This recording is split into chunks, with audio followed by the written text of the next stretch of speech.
This is a message to Knicks fans ready to jump off a bridge because of the constant line of unfortunate events. Take a deep breath.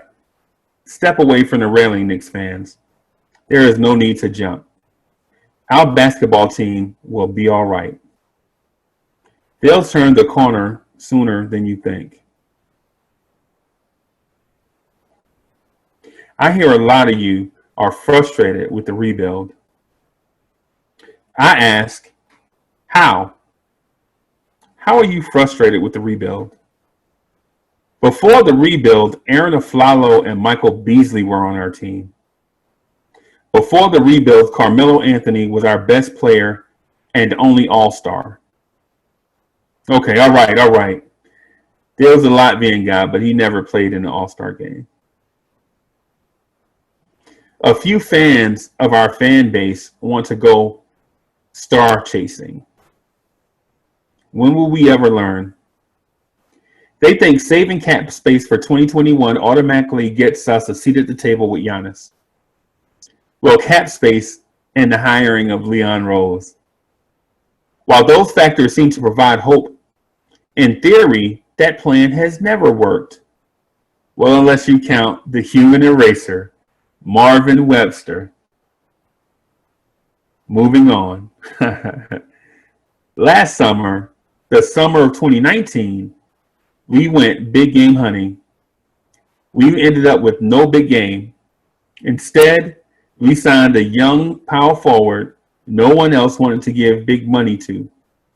If that story sounds familiar, it is. Chill. Take a deep breath, Knicks fans. An instant savior is not coming. You should know that by now. Just stick to the rebuild. It'll work. But no rebuild is linear. Rebuilding does not mean trading away frustrating pieces, though. Another section of our fan base wants to trade everyone on the roster outside of RJ Barrett. So Frank Ntlikina has disappointed. Kevin Knox has disappointed. Damian Dotson has disappointed. Alonzo Trier has disappointed. Dennis Smith Jr. has disappointed. Even RJ Barrett has disappointed to a certain extent. Yet no one has pointed out the fact that the Knicks started a rebuild without a developmental coaching staff, nor use the G League to get the young core minutes. Some even tossed about the idea of trading Mitchell Robinson to move up in the draft. Mitchell Robinson proved in his rookie year that he has the potential to be an all-NBA defensive player. In his second year, he broke Wilt Chamberlain's field goal percentage record that stood for over 50 years. They diminished Mitchell Robinson as a run-of-the-mill, rim-running big that can easily be replaced. I disagree. Mitch is not DeAndre Jordan. Mitch is the big of the future, a shot-blocking extraordinaire with excellent touch around the basket. He runs like a deer. Plus, he's only 22 years old. We have at least 10 more prime years of Mitch if we don't nick it up. Some of the fan base wants to draft vanilla ice cream type players to add to the current core. In a year where we can't see these players and trust their measurables, we can't risk throwing away assets. Why do we need a Devin Vassell? In my opinion, he's Courtney Lee 2.0. He's said to be 6'7", but I think he may be closer to 6'5", just like Courtney Lee. Why waste a pick on Tyrese Halliburton? He does nothing special. He's listed at 6'5". And if he's not 6'5" with long arms, then we really wasted a pick. If Onyeka Okongwu is any shorter than 6'9", we can't play him at center in the NBA. So moving on, 2020 has been a curious year to say the least. Social injustice, COVID-19, and the surprising deaths of people we love makes the year odd. And the quarantine has made drafting and free agent signings tougher than ever.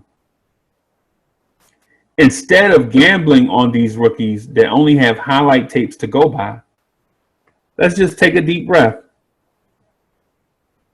Don't reach. Draft a guy you know has a game that translates to the league. For example, many of us like this kid, Kira Lewis Jr. He is listed at 6'3". If he is 6'3" and has that speed that we've seen on tape, he may be a steal. The Knicks don't have explosiveness and speed like that at any position. In my opinion, a draft day that includes Aaron Nesmith, the shooter from Vanderbilt, Kira Lewis Jr., the point guard from Alabama, and Tyler Bay would make my night. We get a high upside point guard, a quality shooter, and an elite wing defender. We get all of those assets without trading away talent and assets that we already have. One more thing. Why do we need to trade Julius Randle? Is 19-9 not good enough? Randle kept us in a lot of games last season. Is floor spacing the only reason why we hate Randle? Okay, all right, wait. The untimely turnovers were frustrating by Julius. But Taj Gibson and Mitchell Robinson didn't give him much room to operate in the paint because they're not floor spacers. The poor three-point shooting and floor spacing were not totally on Julius Randle. The Knicks signed three-point shooters and wing defenders in the offseason. Wayne Ellington and Reggie Bullock were not consistent three-point shooters, but they made up for it by being just as inconsistent on perimeter defense, especially in close games. Elfrid Payton and Mo Harkless offered even less three-point shooting and were even more inconsistent on perimeter defense. So Julius Randle has his flaws, but he should not be blamed for everything wrong with the Knicks. Continue the rebuild. Be patient with your assets and resources. Develop your young core. Trust your new coach. Allow the developmental staff to get the young guys better. And for the love of God, get off of that bridge